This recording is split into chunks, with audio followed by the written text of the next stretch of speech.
تمام کے تمام معاملات جو ہیں وہ اس کو تقسیم کیا جاتا ہے، امور تقسیم کیے جاتے ہیں۔ تو فرشتوں کو اس رات یہ ذمہ داریاں دی جاتی ہیں کہ انہوں نے اگلے سال کیا معاملات کرنے ہیں، اور پچھلے سال کے نامہ اعمال یہ اللہ پاک کی بارگاہ میں پیش کیے جاتے ہیں۔ وہ بھول سے پاک ہے، وہ ان چیزوں کا محتاج نہیں، لیکن اس کی قدرت کاملہ ہے، اس کی ہر کام کے اندر شان اور حکمت موجود ہے، تو اس کی بارگاہ میں یہ پیش کیے جاتے ہیں۔ جیسے مشہور حدیث مبارکہ ہے کہ فرشتے زمین پر آتے ہیں اور ذکر کی مجلس کے پاس سے گزرتے ہیں، پھر اللہ پاک کی بارگاہ میں حاضر ہوتے ہیں۔ حدیث پاک میں ہے کہ اللہ پاک ان سے زیادہ جاننے والا ہے، لیکن پھر بھی اللہ پاک ان سے پوچھتا ہے کہ تم کہاں سے آ رہے ہو، تو پھر وہ ساری باتیں بتاتے ہیں۔ تو اسی طرح اس رات جو ہے وہ نامہ اعمال ہمارے اللہ پاک کی بارگاہ میں پیش ہوتے ہیں۔ نبی پاک صلی اللہ تعالیٰ علیہ وآلہ وسلم کثرت کے ساتھ شعبان میں روزے رکھتے تھے۔ جب آپ علیہ الصلوۃ والسلام سے اس کی وجہ پوچھی گئی تو آپ نے ایک وجہ یہ ارشاد فرمائی کہ یہ وہ مہینہ ہے کہ جس میں اعمال اللہ کی بارگاہ میں پیش ہوتے ہیں، اور میں چاہتا ہوں کہ میرے اعمال اس حال میں اللہ کی بارگاہ میں پیش ہوں کہ میں روزے سے ہوں۔ تو یہ نبی پاک صلی اللہ تعالیٰ علیہ وسلم کی طرف سے تعلیم ہے، ان کی طرف سے تعلیم ہے کہ جن کا سانس سانس عبادت ہے، ان کی ہر گھڑی عبادت ہے، لیکن وہ شعبان کے اندر روزے رکھ کر بتا رہے ہیں کہ چونکہ اس مہینے میں اللہ پاک کی بارگاہ میں اعمال پیش ہوتے ہیں، لہذا اس میں زیادہ سے زیادہ نیک اعمال کیے جائیں۔ تو یہ حقیقت ہے۔ اس اعتبار سے یہ جو اعمال نامے تبدیل ہوتے ہیں تو فرشتوں کے ذمہ ڈیوٹیاں لگتی ہیں، ان کو بتا دیا جاتا ہے کہ اگلے سال انہوں نے مخلوق کے ساتھ کیا کرنا ہے، مخصوص اس فرد کے ساتھ کیا کیا کرنا ہے۔ ٹھیک ہے، ماشاءاللہ بڑی ڈیٹیل اور تفسیر کے ساتھ آپ نے یہ بیان فرمایا۔ اچھا، جو تقدیر کے حوالے سے بھی ایک سوال تو ہوتا ہے کہ جب آپ نے بھی کہا کہ جب بچہ ابھی تخلیقی مراحل میں ہے تو اس وقت ہی اس کا لکھ دیا جاتا ہے، سب کچھ اس کا فرشتوں کے سپرد بھی معاملات ہو جاتے ہیں۔ تو یہاں پر جو بیان ہوتا ہے کہ رزق کی تقسیم کاری بھی اس رات وہ لکھ دی جاتی، کون حج کرے گا وہ بھی بیان ہو جاتا ہے، ان کا بھی بیان کیا جاتا ہے کہ آئندہ سال کون حج کرے گا۔ اس کو اور تقدیر کے معاملے کو یہ کیسے؟ دیکھیں، ہر چیز اللہ پاک کے علم میں ہے، ٹھیک، جو بندہ کرنے والا تھا وہ اس نے لکھ دی، ٹھیک ہے۔ لیکن دنیا کے اندر بھی مختلف چیزیں ہوتی ہیں، پورا قانون پورے برسہ برس کے لیے لکھا ہوا ہوتا ہے، لیکن ہر سال اس کی کبھی تجدید کی جاتی ہے، کبھی اس کو رینیو کیا جاتا ہے، کبھی اس کے بارے میں بیان کیا جاتا ہے، ان کی ڈیوٹیاں ان کو یاد دلائی جاتی ہیں۔ تو دنیا کے اندر جب مختلف معاملات کے اندر اس طرح ہوتا رہتا ہے تو اللہ جل شانہ کی تو اس میں ہزارہ ہزار حکمتیں ہیں کہ وہ اس رات کی اہمیت کے پیش نظر کہ لوگ اس رات کو سمجھیں، حالانکہ ہر چیز پہلے سے مقرر ہے، وہ اللہ پاک کے علم کے اندر ہے، لیکن اب فرشتوں کو اس کا علم دیا جا رہا ہے، فرشتوں کو آگے کے معاملات بتائے جا رہے ہیں، یہ اس بات پر تنبیہ کرنے کے لیے کہ اس رات کی نزاکت کو مخلوق سمجھے اور زیادہ سے زیادہ اللہ تبارک و تعالیٰ کی اس رات میں عبادت کرے۔ ورنہ اللہ پاک کے علم میں تو ساری چیزیں پہلے سے مقرر ہیں، فرشتوں کے ذمے یہ سال بھر کی ڈیوٹی ایک ساتھ لگائی جاتی ہے۔ ٹھیک ہے، اور ان میں پھر یہ کہ دعا بھی کی جاتی ہے کہ ہمارے لیے ظاہر ہے اس چیز کا تو تقدیر میں جو کچھ رزق اس کے مقدر میں، کئی لوگ ایسے سوال کرتے ہیں نا کہ پھر دعا کا کیا فائدہ ہوتا ہے؟ دیکھیں، تقدیر کا جو معاملہ ہے اس میں دو باتیں، ایک چیز تو یہ کہ تقدیر کے بارے میں بحث سے تو منع کیا گیا۔ ٹھیک، حضرت ابوبکر اور حضرت عمر رضی اللہ تعالی عنہما آپس میں گفتگو کر رہے تھے اس حوالے سے۔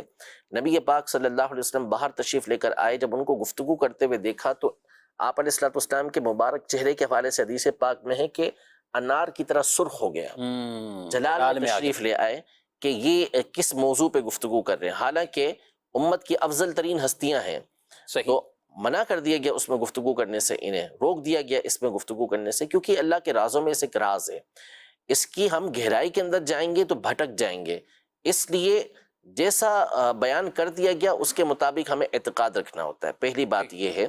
اچھا، دوسری بات یہ ہے کہ دعا، تو دیکھیں تقدیر کی علماء نے قسمیں بیان کی ہیں احادیث طیبہ کی روشنی میں، کہ ایک تقدیر تو وہ ہوتی ہے کہ جس کو مبرم کہا جاتا ہے، یعنی وہ ایسی تقدیر ہے کہ اب اس میں کسی طرح کی کوئی تبدیلی ہو ہی نہیں سکتی، اللہ پاک کے علم کے اندر ہوتا ہے۔ دوسری تقدیر ہوتی ہے جس کو معلق کہا جاتا ہے۔ تین قسمیں ہیں، لیکن دوسری کو آسانی سے سمجھ لیں، معلق ہوتی ہے، یعنی یہ لکھا ہوا ہوتا ہے تقدیر میں کہ اگر اس بندے نے اس طرح کیا تو اس کا معاملہ اس طرح ہو جائے گا، یعنی اس نے دعا مانگی تو اس کی فلاں مصیبت ٹل جائے گی، اس نے دعا مانگی تو اس کی فلاں حاجت پوری کر دی جائے گی، اور اگر اس نے دعا نہ مانگی تو اس کے ساتھ یہ معاملہ ہوگا، دعا نہ مانگی تو اس کی فلاں حاجت پوری نہیں ہوگی۔ یہ تقدیر معلق کے اندر ہوتا ہے، اللہ پاک کے علم کی جو تقدیر ہے اس میں ایسا نہیں ہوتا۔ تو اب جو ہمیں دعا مانگنے کا حکم ہے وہ اسی اعتبار سے ہے کہ ہماری تقدیر معلق کے اندر یہ باتیں لکھی ہوتی ہیں کہ اگر ہم دعا مانگیں گے تو اس صورت میں یہ مصیبت اور پریشانی دور ہو جائے گی، یہ حاجت ہماری پوری ہو جائے گی، یا ہمارے لیے ذخیرہ آخرت میں ثواب کا کر لیا جائے گا۔ اور فی نفسی ہی یہ یاد رکھیں کہ جب ہم دعا کرتے ہیں تو دعا میں کوئی نہ کوئی اثر اس کا ضرور ظاہر ہوتا ہے، یا تو اس کا رزلٹ ہمارے سامنے آ جاتا ہے، یا اس کے بدلے اللہ پاک ہماری کسی مصیبت کو دور کر دیتا ہے، یا پھر آخرت میں ہمارے لیے اس کا ذخیرہ بنا دیا جاتا ہے۔ اسی لیے دعا کو فی نفسی ہی عبادت کہا گیا ہے۔ تو جب بھی دعا مانگے اس کو عبادت کی نیت سے مانگے۔ اب رہا کہ وہ معلق تقدیر کے اندر ہمارے لیے لکھ دیا گیا تھا، نہیں لکھا گیا تھا، ہمارا اس سے تعلق نہیں ہے، ہمارا کام اللہ پاک کی بارگاہ کے اندر دعا کرنا ہے۔ ماشاءاللہ۔ اور دعا سے جو یہ حدیث پاک میں فرمایا گا نا، دعا سے تقدیر بھی بدل جاتی ہے، تو اس سے اب مراد یہ کچھ تقدیر ہے۔ جی، اور کچھ چیزیں ہو کہ جیسے کچھ معلق ہوتی ہیں کہ یہ بندہ اگر دعا کرے گا تو اس کو یہ مل جائے گا، تو دعا تو کرتے ہی رہنا چاہیے۔ لازمی کرتے رہنا چاہیے، دعا سے تو غفلت برتنی نہیں چاہیے۔ ٹھیک، کچھ ایس ایم ایس بھی شامل کرتے ہیں۔ 6 تولہ سونا ہے لیکن وہ اپنے بچوں کے لیے ہے، تو اس میں کیا کہیں گے زکوٰۃ کے حوالے سے؟ عام طور پہ لوگ یہی کہتے ہیں کہ یہ ہم نے بچوں کے لیے رکھا ہوا ہے، اور کچھ کہہ دیتے ہیں بچوں کی ملکیت ہے، لیکن نارمل اسی طرح ہی والدہ کے پاس رکھا ہوا یا کسی کے پاس بھی، تو اس میں کیا کہیں گے آپ؟ دیکھیے، پہلی چیز تو یہ ہے کہ 6 تولہ سونا اگر صرف 6 تولہ سونا ہے، اس کے علاوہ کوئی اور چیز نہیں ہے، نہ چاندی ہے، نہ اس کے علاوہ ضرورت کے علاوہ رقم ہے، نہ بیچنے کا سامان آپ کے پاس موجود ہے، تو اس صورت میں 6 تولہ سونا کے اوپر تو زکوٰۃ ویسے ہی نہیں ہے۔ اب رہا وہ سونا یا چاندی کی جس کی وجہ سے آپ کے اوپر زکوٰۃ لازم ہو رہی ہے، اور آپ نے وہ بچوں کے لیے صرف اس نیت سے، خاتون ہے انہوں نے اپنی یہ نیت کر لی کہ یہ میری بچیوں کے لیے ہے، بچوں کے لیے، تو فقط نیت کی بنیاد پر ایسا نہیں ہوگا۔ باپ ہے، اس نے یہ کہہ دیا کہ یہ میرے بچوں کے لیے ہے، یعنی نابالغ جو ہوتا ہے اس کے لیے تو باپ کا اتنا کہہ دینا یہ کافی ہوگا، جو بالغ ہوگا اس کے باقاعدہ قبضے کے اندر یہ دینا ہوگا۔ تو فقط دل کے اندر نیت کر لینے سے، ذہن بنانے سے کہ یہ میرے بچے کے لیے یا بچیوں کے لیے ہے، اس طرح وہ کسی کے ملک نہیں جائے گا، وہ آپ ہی کے ملک باقی رہے گا، اور جب شرائط پوری ہو جائیں گی زکوٰۃ کی تو پھر آپ کو زکوٰۃ بھی اس کی نکالنا ہوگی۔ جی، سوالات مزید۔ مفتی صاحب سے میرا یہ سوال ہے، اگر کوئی شخص نماز وتر میں تکبیر قنوت کے بجائے ڈائریکٹ رکوع میں چلے گیا اور رکوع میں اسے یاد آیا کہ وہ تکبیر قنوت اور دعائے قنوت پڑھنا بھول گیا، تو کیا وہ رکوع سے واپس اٹھے گا یا سجدہ سہو کر کے نماز اپنی پوری کرے گا؟ ٹھیک ہے۔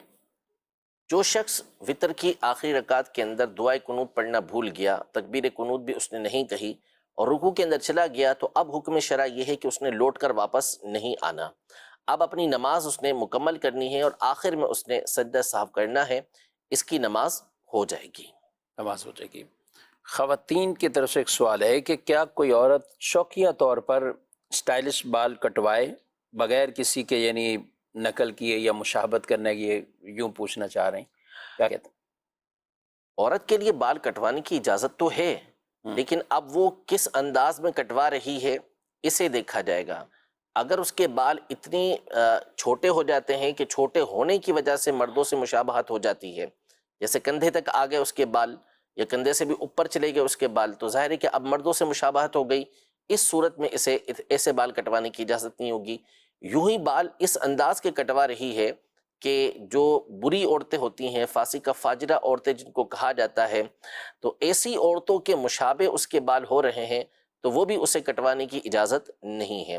اگر ویسے ہی کٹواتی ہے، کوئی اس طرح کے برے فیشن نہیں ہے اس میں، کسی بری عورت کی طرح اس کے بال نہیں ہو رہے، اس سے مشابہت نہیں ہو رہی، تو اس کے بال کٹوانے میں حرج نہیں ہے۔ ٹھیک ہے۔ اچھا، بعض اوقات سامنے سے بال تھوڑے سے کاٹ لیے جاتے ہیں اور وہ ہوتے ڈیزائن ہوتا ہے پورا کہ پف نما بنا لیں گے، بالکل ہوتا ہوا آتا ہے، تو دیکھیں جب بال کہیں سے بھی ہوں ٹھیک، وہ کندھوں سے اوپر آئیں گے تو اتنے کٹوانا یہ جائز نہیں ہوگا۔ جائز۔ اب وہ یوں اس انداز میں کٹوائے جس کی وجہ سے یہ بال کندھوں سے اوپر ہو گئے، تو یہ ناجائز ہو جائے گا. یعنی سر کے کسی حصے کی طرف سے بھی بال اگر کندھوں سے اوپر وہ چھوٹے ہوتے ہیں، بھلے دیگر جگہوں کے بڑے بڑے بال ہوں تو بھی یہ وہی مردوں سے مشابہت کی وجہ سے ناجائز ہو جائیں گے. ٹھیک ہے.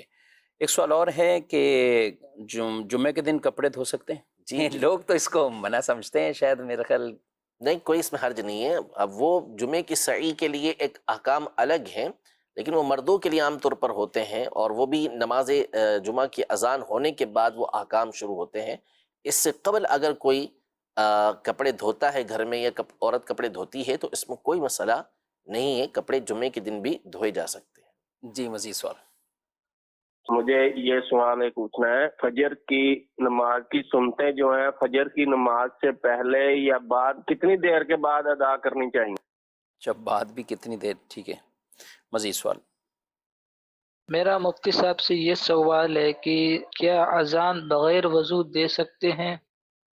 جی اذان بغیر وضو دینے کا کیا حکم ہے؟ بغیر وضو اذان دے سکتے ہیں، لیکن ناپسندیدہ ہے، اور مستحب یہ ہے کہ اذان وہی دے کہ جو وضو والا ہے. تو وضو کر کے ہی اذان دینی چاہیے، لیکن اگر کسی نے بغیر وضو کے اذان دے دی تو اذان اس کی ہو جائے گی. اذان ہو جائے گی. کبھی مجبوری ہو تو دے دیں، ویسا مؤذنین کو اہتمام ہی کرنا چاہیے. ظاہر ہے اہتمام ہی کرنا چاہیے، کیا اور عام طور پہ ایسی کوئی مجبوری ہوتی نہیں ہے. ظاہر ہے کبھی ایسے کبھی لیٹ ایسا ہو آئے گیا یا معاملہ کہ نہیں، پانی نہیں مثال کے طور پر میسر نہیں اس جگہ پر، دور جانا پڑے گا وضو کرنے کے لیے، اور اتنے میں جماعت کا وقت ہو جائے گا. اب اس صورت میں اس نے اذان دے دی تو اذان تو ویسے بھی ہو جائے گی اس کی، لیکن ہمیشہ باوضو ہی اذان دینی چاہیے. ٹھیک ہے. سنتیں کب تک اگر فجر کی رہ جائیں تو انہوں نے تو کہا بعد میں کتنی دیر تک وہ پڑھ لینی چاہیے، کیا کرنا؟ سنت فجر جو ہیں یہ فجر کے فرض ادا کرنے سے پہلے پڑھیں گے، اور اگر کسی وجہ سے نہیں پڑھ پائے، سنت فجر رہ گئیں، تو اب فجر کے فرض کے فوری بعد نہیں پڑھیں گے، بلکہ سورج طلوع ہونے کا انتظار کریں گے. جب سورج طلوع ہو جائے گا، 20 منٹ گزر جائیں گے، تو اس کے بعد آپ اسے پڑھ سکتے ہیں. بہتر ہے کہ ان دو سنتوں کو پڑھ لیں، اور اس کا جو وقت ہے اب پڑھنے کا وہ ضحوہ کبریٰ، جسے عام طور پہ ہمارے یہاں زوال کا وقت کہتے ہیں، اس سے پہلے پڑھ لے تو یہ مستحب پر عمل کرنے کا اسے ثواب ملے گا. لیکن فرض کے فوری بعد بھی نہیں پڑھ سکتا، سورج طلوع ہونے کے فوری بعد بھی نہیں پڑھ سکتا، یہاں تک کہ سورج طلوع ہو کر 20 منٹ گزر جائیں. سوال ایس ایم ایس میں ہے کہ اگر کسی کی پھپھو نے لڑکے کو دودھ دیا، دودھ پلایا، اس لڑکے کی سسٹر کی شادی پھپھو کے بیٹے سے ہو سکتی ہے؟ یہ لڑکی کے بھائی نے ان کی بہن نے جس نے دودھ پیا ہے، اس دودھ پینے والے کی بہن کی شادی پھپھو کے کسی لڑکے سے وہ ہو سکتی ہے، کیونکہ اب اس کی بہن کا تو کوئی تعلق نہیں ہے اس سے. بھائی جو ہے وہ ان کا رضائی بھائی بن گیا، تو رضائی بھائی کی نسبی بہن کے ساتھ رشتہ ہو سکتا ہے، کیونکہ اس بہن کا اس کی پھپھو سے کوئی تعلق نہیں ہے، یعنی تعلق اس اعتبار سے کہ دودھ کا کوئی رشتہ نہیں ہے، تو لہذا جو پھپھو کے بیٹے ہیں ان کا نکاح اس لڑکی کے ساتھ ہو سکتا ہے. ٹھیک ہے. مسئلہ بہرحال بعض اوقات پوچھنے میں بھی ہو سکتا ہے آپ کی مراد اگر یہی ہے، اور کیونکہ عام طور پہ حسان صاحب اس میں یہ سمجھا جاتا ہے کہ جس بچے نے دودھ پیا ہے اس کے ساتھ ہی کسی بیٹی نے لڑکی نے پیا ہے تو وہی حرام ہے، اوپر نیچے والے رشتے نہیں ہیں. جی، تو یہ بالکل غلط فہمی ہے. جس نے دودھ پی لیا کسی بھی خاتون کا تو وہ اس کا رضائی بیٹا ہو گیا. اب اس شوہر سے اس کی جتنی بھی اولادیں ہیں وہ اس کے لیے جو ہے وہ محرم بن جائیں گے. لڑکی ہے تو سارے کے سارے لڑکے اس کے لیے محرم ہو گئے، ان سے نکاح جائز نہیں. لڑکا ہے تو جتنی بھی لڑکیاں ہیں وہ اس کے لیے محرم بن جائیں گی، اس کا نکاح ان لڑکیوں میں سے کسی کے ساتھ جائز نہیں ہوگا. 9 مرلے کا پلاٹ ہے، کیا اس پہ زکوٰۃ ہوگی؟ بتایا نہیں کہ تجارت کے لیے ہے یا کسی 9 مرلے کا ہو یا 900 مرلے کا ہو. ٹھیک. تو اصل یہ ہے کہ جو سونا چاندی اور رقم کے علاوہ باقی جانوروں کی زکوٰۃ الگ ہوتی ہے، اس کے علاوہ جو مال ہوتا ہے تجارت کا مال جس کو کہتے ہیں، اس کے علاوہ دیگر مال ہوتا ہے، تو ان کے اوپر زکوٰۃ اس صورت میں لازم ہوتی ہے جب لیتے وقت اس میں تجارت کی یعنی بیچنے کی نیت ہو، چاہے پلاٹ ہو، چاہے گھر ہو، چاہے وہ دکان ہو، چاہے اس کے علاوہ اور کوئی سامان ہو کہ جو آپ نے لیا ہوا ہے. اگر اس سے لیتے وقت آپ کی بیچنے کی نیت تھی تو اس صورت میں تو اس کے اوپر زکوٰۃ لازم ہوگی، ورنہ اس کے اوپر زکوٰۃ لازم نہیں ہوگی. لہذا یہ پلاٹ ہے 9 مرلے کا آپ کا، آپ نے اگر خریدتے وقت اس نیت سے لیا تھا کہ میں نے اس کو بیچنا ہے، بیچنے کی نیت سے لیا تھا تو اس پر زکوٰۃ واجب ہوگی، ورنہ اس کے اوپر زکوٰۃ واجب نہیں ہوگی۔ جی مزید سوال۔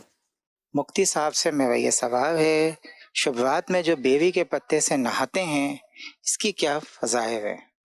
جی بیری کے پتے سے نہانا۔ دیکھیں اس میں دو باتیں ہیں۔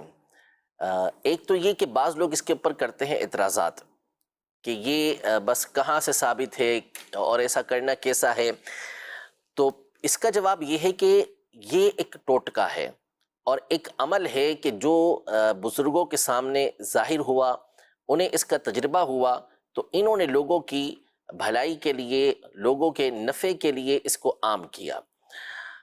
اور یہ بات ہر عاقل بالغ سمجھدار بندہ اچھی طریقے سے سمجھتا ہے، جو تھوڑا بہت بھی پڑھا لکھا ہے، کہ جتنے بھی علاج ہوتے ہیں، چاہے وہ طبی علاج ہوں، چاہے وہ روحانی علاج ہوں، میڈیکل کے علاج میں چاہے وہ ایلوپیتھک ہو، ہومیوپیتھک ہو، یا جو حکیم کے علاج ہوتے ہیں وہ ہوں، یہ سارے کے سارے ضمنی ہوتے ہیں۔ قرآن و سنت سے جو چیز ثابت ہے اس کا معاملہ الگ ہے، لیکن اس کے علاوہ جتنے بھی یہ علاج ہوتے ہیں یہ عام طور پہ سارے کے سارے ضمنی ہوتے ہیں، یعنی ان کے ذریعے یہ فائدہ ہمیشہ حاصل ہوگا ایسا لازم نہیں ہے، ٹھیک ہے۔ دوائیوں کے بارے میں بھی جو حکیم طرح طرح کے نسخے بناتے ہیں، یا اسی طرح ڈاکٹرز جو ہوتے ہیں وہ آپ کو کوئی نسخہ دیتے ہیں، یا جو دوائیاں بناتے ہیں یہ بھی تجربات کی بنیاد پر ہوتے ہیں۔ وہ مختلف فارمولوں کو دیکھتے ہیں کہ ان فارمولوں کی بنیاد پر، ان کے مجموعے کے ذریعے، ان کو مکسچر بنانے کی وجہ سے فلاں اس جو ہے وہ بیماری کے لیے یہ دوائی بن جائے گی۔ یہ ان کے تجربات کی بنیاد پر ہوتا ہے اور اسی بنیاد پر پھر وہ اس فارمولے کو آگے بڑھاتے ہیں، جس کے فوائد ہمیں نظر آتے ہیں۔ اور بعض اوقات بڑی بڑی دوائیوں کے ذریعے کسی کو کوئی فائدہ نہیں پہنچ رہا ہوتا، مہنگی سے مہنگی دوائیوں کے ذریعے کوئی فائدہ نہیں پہنچتا۔ اس کے مطلب ہے کہ یہ ایک ضمنی چیز ہے کہ اس کے ذریعے علاج ہو بھی سکتا ہے اور ممکن ہے کہ نہ بھی ہو۔ تو یوں ہی بہت سارے جو تجربات ہوتے ہیں بزرگوں کے، وہ ان کے سامنے اسی طرح آتے ہیں کہ وہ دیکھتے ہیں کہ بھئی اس کے اندر جو ہے یہ فائدہ لوگوں کو حاصل ہوگا۔ اب ان کے سامنے یہ چیز ظاہر ہوئی کہ بیری کے پتوں کے نہانے کی وجہ سے یہ فائدے حاصل ہو جائیں گے، سارا سال جو ہے وہ جادو سے محفوظ رہے گا، تو انہوں نے خیر الناس من ینفع الناس، لوگوں میں بہتر وہ ہے کہ جو لوگوں کے لیے زیادہ نفع والا ہو، اس لیے انہوں نے اس کو آگے بیان کر دیا۔ تو اب اس پر عمل کرنے میں کوئی حرج نہیں ہے، نہ کوئی اس کو فرض سمجھتا ہے، نہ کوئی اس کو واجب سمجھتا ہے، نہ کوئی اس کو سنت سمجھتا ہے، حتیٰ کہ اس کو مستحب بھی نہیں سمجھتا، اس کو جائز سمجھتے ہیں کہ ایسا کریں گے تو فائدہ حاصل ہو عام جائے جیسے گا۔ علاج یا کوئی ٹوٹکا کہ نہیں، بالکل۔ اچھا، اب دوسرا یہ کہ بعض لوگ ہو جاتے ہیں پریشان، یعنی گویا کہ ان کے نزدیک شب برات کا مین کام یہی ہے، بیری کے پتوں کے ذریعے نہانا۔ اگر نہیں مل پائے تو پھر ان کے لیے پریشانی کا سامنا ہو جاتا ہے۔ تو ایسا نہیں ہے کہ آپ اگر یہ کام نہیں کر پائے تو کوئی گناہ گار ہو، ایسا بھی نہیں ہے۔ لازم کوئی آپ کے اوپر کوئی وبال آ گیا یا واقعی آپ کے اوپر کوئی جادو ہو جائے گا تو ایسا نہیں ہے کہ ان پتوں سے نہ نہانے کی وجہ سے آپ کے ساتھ یہ معاملہ ہو جائے۔ تو اس طرح کا بھی کوئی شریعت کی طرف سے اور علماء کی طرف سے کوئی مقرر کردہ نہیں ہے۔ کوئی عمل کرتا ہے اس کا عمل کرنا درست ہے، اس کو فائدہ حاصل ہو سکتا ہے، اللہ پاک اس کے اندر فائدہ داخل کر سکتا ہے، جیسا کہ وہ دوائیوں کے اندر فائدہ پیدا فرماتا ہے اسی طرح اس کے اندر فائدہ پیدا فرماتے۔ لیکن اگر کوئی نہ نہا سکا تو ہم یہ نہیں کہیں گے کہ اس نے کوئی بہت بڑا جرم کر دیا، کوئی اس نے خطا کر دی یا اس سے کوئی گناہ ہو گیا، ایسا کچھ بھی نہیں ہے۔ ٹھیک ہے، مزید سوال۔ میرا مفتی صاحب سے سوال یہ ہے کہ جو وضو کے بعد جو پانی کے چھینٹے مسجد میں گرتے ہیں، کیا ان کے گرنے سے بندہ گناہگار ہوتا ہے یا نہیں؟ ٹھیک ہے، مزید۔ یہ بچے کے کان میں جو اذان دی جاتی ہے، کہتے نا جب کوئی طوفانی بارش ہو اذان دی جاتی ہے، اور اس کے بعد مکان کے اندر نیا مکان بنایا جاتا ہے، اس میں اذان دی جاتی ہے، یہ اذان پوری دی جاتی ہے یا حی علی الصلاۃ حی علی الفلاح کچھ پڑھا جاتا ہے؟ جی، پوری اذان دینی ہے یا اس میں کچھ یہاں تک پڑھنا ہے؟ اذان کا ہر کلمہ نفع بخش ہے، لیکن ظاہر ہے کہ جب اذان کہا جائے گا کہ اذان دینی ہے تو پھر پوری ہی اذان دینی ہے۔ جو عام روٹین کی اذان دی جاتی ہے اسی کے مطابق بچے کے کان میں بھی اذان دی جائے گی، اسی کے مطابق جب قبر پر اذان دیں تو وہی اذان دیں۔ یوں ہی جو آفت آئی، مصیبت آئی، پریشانی آئی، اس وقت اذان دیتے ہیں تو وہی اذان دیں گے جو عام روٹین کے اندر اذان دی جاتی ہے۔ اچھا جی، پانی کے یہ چھینٹے وغیرہ وضو کرنے کے بعد اگر تو قصدن یعنی جان بوجھ کے کوئی گراتا ہے تو ظاہر ہے کہ یہ گناہ ہے، اس کو علماء نے ناجائز لکھا۔ پانی کے قطرے اگر فرش مسجد کے اوپر کوئی گراتا ہے، مسجد کے فرش کے اوپر گرتے ہیں تو یہ گناہ ہوگا۔ جب بعض لوگ باقاعدہ یعنی جہاں بڑی مساجد ہوتی ہیں کہ وضو خانے سے مسجد تک پہنچنے میں کچھ نہ کچھ بعض کا سپیس ہوتا ہے، فنا مسجد یا کچھ بیچ میں ویسے میدان یا کچھ ایسی چیزیں، فرش مسجد ابھی شروع نہیں ہو رہا ہوتا، تو اب کئی جگہوں پہ جو چھوٹی مساجد ہوتی ہیں ان میں بالکل یہ وضو خانہ ہے اور یہ پاؤں رکھیں تو ساتھ ہی مسجد آئے، اب وہاں پہ کچھ نچوڑ رہے ہوتے ہیں ایسی جگہ، کیا کرنا چاہیے اس کا دیکھیں یہ تو حل کیا ہے؟ مسجد انتظامیہ ہے، ان کو اس کا حل کرنا چاہیے۔ ٹھیک کہ اول تو جب مسجد کی تعمیر ہو رہی ہو، اب جو بن گئی ہے اس پر تو کوئی بات نہیں ہو سکتی، یا وہاں پہ بھی صورتیں ہو سکتی ہیں، بہرحال بنانے جب جائیں تو پھر علماء سے اس میں مشورہ کریں کہ ہم کس طریقے سے مسجد کے اندر یہ وضو خانہ بنائیں تاکہ اس طرح کی نوبت ہی نہ ہے۔ دوسرا یہ کہ اگرچہ کہ جیسے آپ کہہ رہے ہیں کہ قدم رکھتے ہی مسجد ہوتی ہے، لیکن عام طور پہ ایسا نہیں ہوتا۔ وضو خانے کی جو جگہ ہوتی ہے قریب کی، وہاں پہ کوئی بھی نماز نہیں پڑھتا، کیونکہ پانی عام طور پہ ہوتا ہے تو کچھ نہ کچھ فاصلہ اس کا ہوتا ہے، تو ایسے مقام پر ایسے ربڑ وغیرہ کے پائیدان بچھائے جا سکتے ہیں صحیح کہ اس پر جو ہے وہ پانی گرے اور اس کے اندر جذب ہو جائے، تو ایسا کرنا ممکن ہوتا ہے۔ اگر ذہن بنا کے رکھیں گے تو انتظامیہ یہ عمل کر سکتی ہے۔ دوسرا یہ کہ یہ تو انتظامیہ کا معاملہ ہو گیا، ہر بندہ خود بھی جواب دہ ہے۔ ٹھیک، تو پارلیمنٹ ہاؤس کے اندر جائیں اور اگر اس طرح کا معاملہ ہو تو پھر ہم سمجھ سکتے ہیں کہ کس طرح جو ہے اس کا اہتمام کر کے ہم جائیں گے۔ وہ تو ٹیشو کا ڈبہ ہی شاید ساتھ لے جائیں، ٹھیک ہے نا، جگہ جگہ پسینے کی ہمیں، تو آپ اللہ کی بارگاہ میں حاضر ہو رہے ہیں۔ اصل میں سب سے بڑا مسئلہ یہ ہوتا ہے شفیق بھائی کہ لوگ نماز کو اہمیت نہیں دیتے، جو پڑھتے بھی ہیں نا تو وہ ایک پڑھ رہے ہوتے ہیں، شوق سے پڑھ رہے ہوتے ہیں، لیکن ایک ہوتی ہے نا کہ ہم نماز کو اہمیت دیں، عام طور پہ یہ چیز نہیں ہوتی ہے۔ جس کے دل کے اندر اس چیز کی اہمیت ہوگی تو پھر وہ سارے اہتمام کرے گا۔ جس کو یہ ضروری ہے، اسے پتہ ہے کہ مجھے اس مقام پہ وضو کرنا پڑے گا، تو پھر اسے چاہیے کہ وہ پہلے سے ان چیزوں کا انتظام رکھے، کپڑا اپنے پاس موجود رکھے کہ وضو کرنے کے بعد وہ اس سے صاف کر لے، ٹھیک ہے، اس سے پونچھ لے، اپنے عام طور پر رومال وغیرہ رومال ہوتا ہے موجود ہوتا ہے، بال بھی وہیں وضو خانے پہ بنا لے تاکہ قطرات وغیرہ جو ہیں وہ مسجد کے فرش کے اوپر نہ گرے۔ اہتمام کریں گے، اپنی سوچ بنائیں گے، راستے بہت نکل آئیں گے۔ اگر جو اہمیت نہیں دیں گے، آپ کی اپنی سوچ نہیں ہوگی تو ہر چیز مشکل لگے گی۔ جی کچھ اور ایس ایم ایس بھی شامل کرنے ہیں۔ عشاء کے وقت 4 فرض پڑھ لیے، وقت ختم ہونے کے بعد وطر پڑھیں تو کیا نماز ہو جائے گی؟ کیا فرماتے ہیں؟ یعنی وطر قضا ہو گئے ان کے، جی بظاہر تو یہی معلوم ہوتا ہے کہ عشاء کے وقت میں اگر آپ نے فرض پڑھ لیے تو آپ کے فرض ہو گئے، لیکن جان بوجھ کے اگر آپ نے اس طرح وطر قضا کر دیے، یعنی فجر کا وقت شروع ہو گیا اور وطر آپ نے پڑھے نہیں، تو قضا تو بہرحال اس کی کرنا ہی ہوگی، لیکن توبہ بھی کرنا ہوگی کہ اس طرح سے وقت گزار کر پڑھنا یہ جائز نہیں تھا، اس پہ توبہ کرنا آپ کے اوپر لازم ہے۔ سجدے میں جو دعا کی جاتی ہے تو اس وقت سجدے میں دعا مانگنے کے لیے ہاتھوں کی کیفیت کیا ہوگی، کیسے رکھنے ہوں؟ غالباً یہاں پہ اس سجدے سے مراد وہ ہے کہ جو نماز کے علاوہ سجدہ کیا جاتا ہے۔ جب ایسا سجدہ کرنے لگیں تو سب سے پہلے تو نیت کر لیں کہ اللہ پاک نے جو دعا کرنے کی مجھے سعادت دی ہے، اس کے لیے میں اللہ پاک کی بارگاہ کے اندر جھک رہا ہوں، اس کی بارگاہ میں سجدہ کر رہا ہوں تاکہ یہ سجدہ شکر آپ کا ہو جائے۔ پھر اس کے بعد آپ چاہیں تو جیسے سجدے میں عام طور پہ ہم دعا کرتے ہیں ویسے ہی آپ دعا کریں، اس میں آسمان کی طرف ہاتھ رکھنے کی کوئی حاجت نہیں ہے، آپ ویسے ہی سجدہ کریں جیسا کہ ہم کرتے ہیں، اور اس میں آپ اللہ پاک کی بارگاہ کے اندر دعا کریں، اور یوں بھی رکھنا چاہیں تو اس میں کوئی حرج نہیں ہے۔ آپ اس طرح بھی رکھ کر ہتھیلی آپ کے آسمان کی طرف ہوں، اور بعض لوگوں کو اس سے خشوع خضوع حاصل ہوتا ہے، توجہ رہتی ہے، تو اس طرح بھی دعا کرنے میں حرج نہیں ہے۔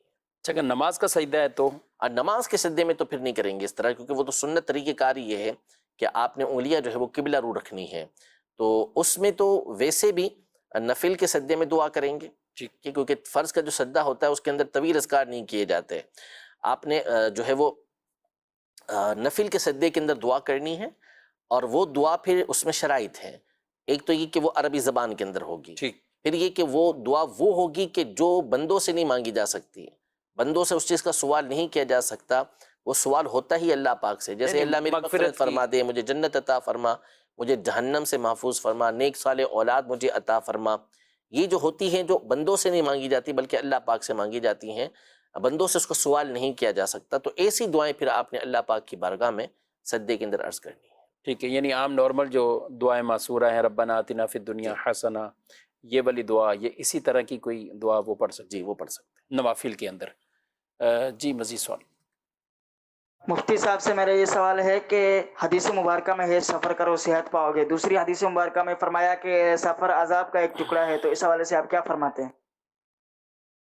سفر کرو اور غنی ہو ایک جاؤ طرف گے، میں مالدار ہو جاؤ گے، صحت، اور دوسری طرف ہے کہ سفر عذاب کا ٹکڑا ہے۔ دیکھیں احادیث طیبہ کے معنی اور مفاہیم جو ہوتے ہیں، مفہوم جو ہوتے ہیں، وہ اپنے اپنے مقام پر بالکل درست ہوتے ہیں۔ بندہ جب کاروبار کے لیے نکلتا ہے تو کاروبار کے اندر بھی رسک تو ہوتا ہے، لیکن وہ ہر طرح کا رسک لے کر پھر کاروبار کرتا ہے اور پھر اس کو نفع بھی حاصل ہوتا ہے، کبھی اس کے اندر اسے نقصان بھی ہو جاتا ہے۔ تو سفر بندہ جب اختیار کرے گا تو اس صورت میں اسے نفع حاصل ہوگا، یہ نبی پاک صلی اللہ علیہ وسلم نے فرما دیا۔ لیکن یہ سفر جو ہے، سفر اختیار کرتے ہوئے آزمائشیں بہرحال بندے کے لیے آتی ہیں، چاہے سفر کتنا ہی آرام دہ ہو۔ فرمایا کہ سفر جو ہے وہ عذاب کا ایک ٹکڑا ہے، قطعۃ من العذاب، کہ عذاب کا ایک ٹکڑا ہے۔ مطلب یہ ہوتا ہے کہ سفر میں بندہ جب بھی جاتا ہے تو ذہنی اعتبار سے، اسی طرح جسمانی اعتبار سے وہ آزمائشوں کا سامنا کرتا ہے، لیکن ان آزمائشوں کے سامنے کرنے کے بعد پھر وہ جو کاروبار کرتا ہے اس میں اس کو نفع حاصل ہوتا ہے۔ ٹھیک ہے، تو یہ دونوں آپس میں متعارض نہیں ہیں کہ جب آپ سفر اختیار کریں گے تو اس صورت میں آپ کو آزمائشیں آ سکتی ہیں، لیکن ان آزمائشوں سے جب آپ گزریں گے تو پھر آپ کو نفع حاصل ہوگا۔ اب اگر اچھی نیت ہے تو اچھی نیت پر آپ کو ثواب ملے گا، اور اگر کوئی نیت نہیں ہے تو جو وعدہ کیا گیا اس کے مطابق انشاءاللہ جیسا آپ کا اعتقاد ہوگا نفع آپ کو حاصل ہوگا۔ تو جو سفر ہے اس کے بارے میں فرما دیا کہ قطعۃ من العذاب، یہ عذاب کا ایک ٹکڑا ہے۔ یعنی آج کا دور مثال کے طور پر بظاہر ہمیں کوئی سفر کے اندر مشکل نظر نہیں آتی، جو سواریاں ہیں، ٹرین ہیں، جہاز ہیں، ان کے اندر جس طرح کی آج کل کے دور کے اندر سہولیات ہیں، بعض اوقات بندے کے گھر میں بھی ایسے سہولیات نہیں ہوتی، لیکن اس کے باوجود بھی جو سفر ہے وہ ذہن کے اوپر ایک بوجھ ڈالتا ہے۔ اسی لیے علماء نے فرمایا کہ جس طرح سفر یہ جسمانی تکالیف کا سبب بنتا ہے، یوں ہی ذہنی اعتبار سے بھی اس کے اندر یہ آزمائشیں بندے کے لیے آتی ہیں کہ وہ اپنے گھر سے دور ہوتا ہے، اگرچہ کہ کتنی ہی آسائشوں کے اندر وہ ہو۔ تو اسی بنیاد پر پھر جو قصر کے احکام ہوتے ہیں وہ بندے کے لیے مقرر ہوئے ہیں۔ تو آپ جب سفر کریں گے تو یہ آزمائشیں سامنے آئیں گی، لیکن اس کے بعد پھر آپ کو فائدہ حاصل ہوگا۔ جیسے حج کریں گے تو حج کرتے ہوئے بڑی بڑی آزمائشوں کا سامنا آتا ہے، مشقتیں اٹھانا پڑتی ہیں، آپ کو طواف کے لیے کافی چلنا پڑتا ہے، سعی کے لیے کافی چلنا پڑتا ہے، مینا و عرفات کے لمبے لمبے آپ کو میدان جو ہے اس میں چلنا پڑتا ہے، لیکن پھر اس کے بعد کیا ہے، ثواب کا ایک ذخیرہ آپ کے پاس ہے۔ تو وہ درمیان میں آزمائشیں آئیں، سفر کی مشقتیں آئیں، لیکن ثواب حاصل ہوا۔ اسی طرح جب آپ سفر اختیار کریں گے دنیاوی امور کے لیے تو سفر کی آزمائشیں تو آئیں گی، لیکن جب اسے پورا کر لیں گے تو اس کا جو نفع ہے وہ آپ کو حاصل ہوگا۔ یعنی دونوں اعتبار سے، یعنی فائدہ بھی اپنی جگہ لیکن آزمائشیں بھی اپنی جگہ پر، آزمائشیں بھی وہ اپنی جگہ۔ جی مزید سوال۔ دارالفتاح سلسلے میں عرض یہ ہے کہ دعا فاطمہ اور حمدان یہ نام رکھنا کیسا ہے؟ دعا فاطمہ اور حمدان، حمدان نام تو ٹھیک ہے، حمدان جی، یہ تو شیخ عمر بن حمدان المحرسی رحمۃ اللہ تعالیٰ علیہ آلت کے خلیفہ ہیں، عمر نام تھا، والد کا نام حمدان تھا، تو حمدان نام رکھنے میں تو کوئی حرج نہیں ہے۔ اور دعا فاطمہ، فاطمہ کی دعا، تو عام طور پہ نام تو جو ہے وہ دعا رکھنا ہوتا ہے یا فاطمہ رکھنا ہوتا ہے، لیکن ملا کے مناسبت سے یہ رکھ دیتے ہیں فاطمہ کی دعا، تو بظاہر تو اس میں کوئی حرج نہیں ہے، نام رکھ سکتے ہیں اس طرح کا، لیکن مطلق فاطمہ رکھیں تو زیادہ اچھا ہے۔